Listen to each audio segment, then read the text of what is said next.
English Fairy Tales. Chapter 30. Mr. Miacca.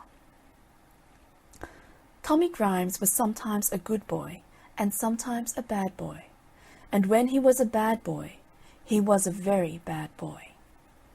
Now his mother used to say to him, "Tommy, Tommy, be a good boy, and don't go out of the street, or else Mr. Miacca will take you." But still, when he was a bad boy, he would go out of the street. And one day, sure enough, he had scarcely got round the corner when Mr. Miacca did catch him and popped him into a bag upside down and took him off to his house. When Mr. Miacca got Tommy inside, he pulled him out of the bag and set him down and felt his arms and legs. "You're rather tough," says he, "but you're all I've got for supper, and you'll not taste bad boiled. But body o' me, I forgot the herbs, and it's bitter you'll taste without herbs. Sally! Here I say, Sally!" And he called Mrs. Miacca. So Mrs. Miacca came out of another room and said, "What do you want, my dear?" "Oh, here's a little boy for supper," said Mr. Miacca, "and I forgot the herbs.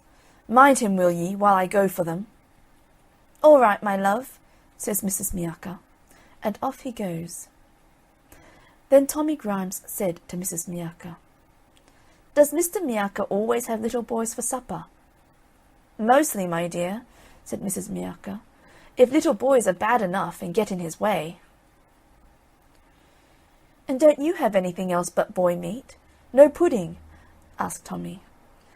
"I loves pudding," says Mrs. Miacca, "but it's not often the likes of me gets pudding." "Why, my mother is making a pudding this very day," said Tommy Grimes, "and I'm sure she'd give you some if I ask her. Shall I run and get some?"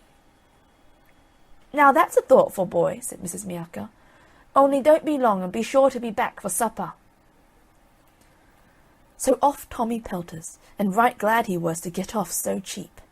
And for many a long day he was as good could be, and never went round the corner of the street. But he couldn't always be good, and one day he went round the corner, and as luck would have it, he hadn't scarcely got round it when Mr. Miacca grabbed him up, popped him in his bag, and took him home.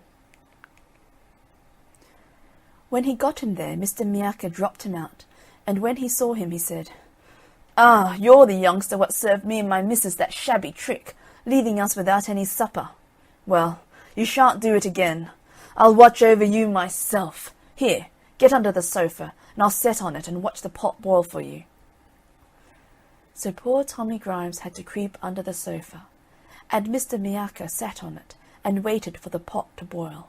And they waited, but still the pot didn't boil, till at last Mr. Miacca got tired of waiting, and he said, "Here, you under there, I'm not going to wait any longer. Put out your leg, and I'll stop your giving us the slip." So Tommy put out a leg, and Mr. Miacca got a chopper and chopped it off, and pops it in the pot. Suddenly he calls out, "Sally, my dear, Sally!" and nobody answered. So he went into the next room to look out for Mrs. Miacca, and while he was there, Tommy crept out from under the sofa and ran out of the door, for it was a leg of the sofa that he had put out. So Tommy Grimes ran home, and he never went round the corner again till he was old enough to go alone.